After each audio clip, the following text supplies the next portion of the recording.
కలిసి పాడదామా?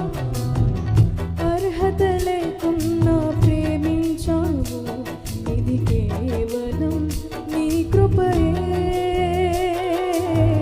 యోగ్యత లేకున్నా హెచ్చించావు, ఇది కేవలం